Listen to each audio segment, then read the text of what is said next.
Bonjour Angela. Bonjour. Tu es présidente du comité de jumelage pour la 3e année, après avoir été, pendant 17 ans, la secrétaire du même jumelage. C'est ça. Angela, on peut dire que tu es tombée dedans à la naissance, tes parents ayant participé au jumelage depuis sa création. Tu es allée très régulièrement à Hedingen-Neckarhausen, avec tes parents d'abord, puis en tant que participante en rencontre jeune, puis en tant qu'encadrante. Avant de prendre des responsabilités, dont celle de présidente au sein du comité de jumelage. Qu'est-ce qui t'a incité à donner autant de temps à ce jumelage et que signifie-t-il pour toi ?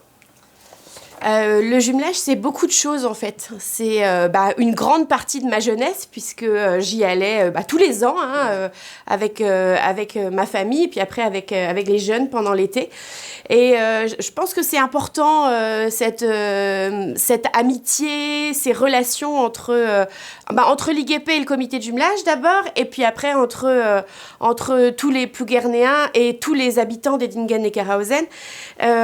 Ces amitiés qui se créent au fur et à mesure, tous les ans. On a encore vu en juin l'année dernière des nouvelles amitiés se créer. Et puis, de nouvelles amitiés entre les associations de Plouguerneau aussi. On est un jumelage de communes. Et pour moi, et puis pour les membres du comité de jumelage aussi, c'est important que de nouvelles relations se créent entre aussi les associations pour les impliquer dans le jumelage, en fait. Dernière relation forte, c'est les pompiers de Plouguerneau qui ont renoué de liens très, très forts et ils se retrouvent avec plaisir, ils s'échangent des photos. Pas plus tard que ce matin. Je crois que la photo de la neige à Neckarhausen aujourd'hui a fait le tour de Plouguerneau déjà, puisque les pompiers m'ont dit qu'ils avaient reçu la photo aussi. Donc je trouve que c'est important ces liens. Et puis ça fait passer, sans oublier l'histoire, bien sûr, ça fait passer à une autre page et montrer ce qu'est l'Allemagne aujourd'hui. Et l'Europe, du coup. Et donc, manifestement, les Plouguernéens vivent presque simultanément avec les amis d'Hedingen-Neckarhausen, puisque ce matin, effectivement, ils ont vu quel temps il faisait là-bas, tout de suite en se réveillant. C'est ça. Et puis, il y a 15 jours, il y a 15 jours plus que ça, même à la fin du mois de novembre, quand le nouveau maire de d'Hedingen-Neckarhausen a été élu, les Plouguernéens proches du jumelage attendaient les nouvelles de savoir qui était. C'est ça, ouais. Et même l'investiture après, c'était très important. Et je pense que ces liens-là sont... Moi, j'en suis fière en tant que Plouguernéenne, mais aussi en tant que présidente du jumelage, de voir que à la descente du car, il y a toujours autant de monde. Et puis voilà, au départ du car, les larmes qui coulent encore. Pour moi, c'est une victoire. Voilà. Tout à fait. Mais c'en est une, je pense. Voilà. Lors de leur engagement en 1963, Charles de Gaulle et Adenauer avaient déjà en tête l'idée d'une communauté européenne. On commençait à en parler avec beaucoup de précautions. À ton avis, les jumelages ont-ils contribué et contribuent-ils toujours au développement de cette idée d'appartenance ? Et si oui, comment ? C'est vrai que nos deux pays font partie de l'Europe et ont une place très très importante en Europe. Et nous, notre travail au sein du jumelage, c'est de montrer que les liens entre l'Allemagne et la France sont forts, mais aussi de participer à la création et à la construction de cette Europe-là. On fait partir des jeunes tous les ans pour le stage tandem, mais aussi pour ceux qui le souhaitent aller travailler en Allemagne. Et ça leur permet de découvrir un autre pays. Et pourquoi pas de découvrir d'autres personnes. À Hedingen-Neckarhausen, il n'y a pas que des Allemands. Il y a des gens de toutes les nationalités et qui s'intéressent aussi au jumelage. Et du coup, ces jeunes Français, Plouguernéens, Bretons qui vont travailler là-bas, rencontrent d'autres nationalités aussi.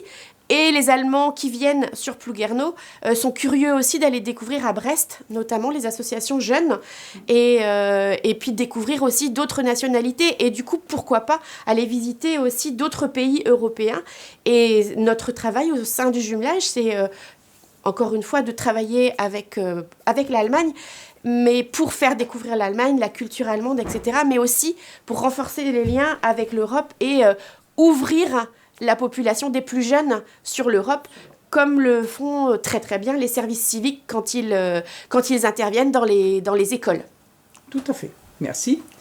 Lors de la signature du traité d'Aix-la-Chapelle en 2019, Angela Merkel et Emmanuel Macron ont décidé la création du Fonds citoyen franco-allemand. qui soutient les actions mises en place par les acteurs du franco-allemand dans la population civile, dont les comités de jumelage, que nous sommes. Peux-tu nous dire en quoi la création de ce fonds a été bénéfique ?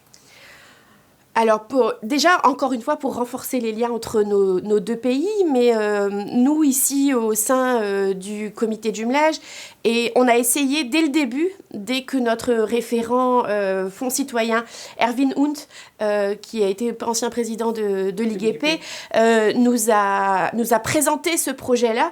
On s'est dit, ben oui, ça permet, le Fonds citoyen permet nous, comité de jumelage, de développer nos activités, de développer nos actions au sein du jumelage pour faire connaître le jumelage, mais aussi faire ouvrir le jumelage à plus d'horizons. Et ça permet de financer, comme aujourd'hui, notre journée du franco-allemand pour les 60 ans du traité de l'Élysée. Si je comprends bien, ça a permis de donner plus de visibilité au jumelage et d'amplifier un peu les actions du comité de jumelage. C'est ça, exactement. Et puis j'encourage toutes les associations, tous les comités de jumelage à prendre contact avec le Fonds citoyen parce que c'est vraiment une ouverture et ça permet de faire beaucoup d'activités et d'ouvrir nos jumelages à plus d'horizons. Oui, parce que l'OFAGE ne subventionnait que les jeunes, en fait, c'est jusqu'à ça, 30 ans. l'OFAGE. Et le Fonds citoyen, il manquait quelque chose après 30 ans et le Fonds citoyen a pris le relais. C'est ça, exactement, ouais. Donc très intéressant. Et on remercie d'ailleurs l'OFAGE pour les subventions des jeunes et puis le Fonds citoyen pour toutes nos activités depuis quelques temps. Tout à fait. Cette année, vous préparez les festivités retour du 55e à Edingen-Neckarhausen. Où en est-on ? Comment se présentent les choses ? Alors, on a les dates déjà, ça sera fin juillet cette année. Et les inscriptions sont lancées. Donc, si vous souhaitez vous inscrire pour le 55e anniversaire à Neckarhausen, n'hésitez pas à nous contacter, nous, membres du comité de jumelage, ou aller à la mairie. Il y a des fiches d'inscription. Et puis... on est en contact avec les membres de l'IGP qui nous donnent des petites informations et qui nous donneront des informations aussi régulièrement qu'on vous communiquera, bien évidemment, pour nous parler de cette semaine de festivités qui auront lieu en même temps que les 1250 ans de la commune de Neckarhausen. Alors ça, c'est important. Et Neckarhausen, donc une partie de Edingen-Neckarhausen, fête cette année 1250 ans. Et le jumelage fait partie intégrante de leur histoire. C'est ça, exactement. Et ça, je crois que c'est extrêmement important.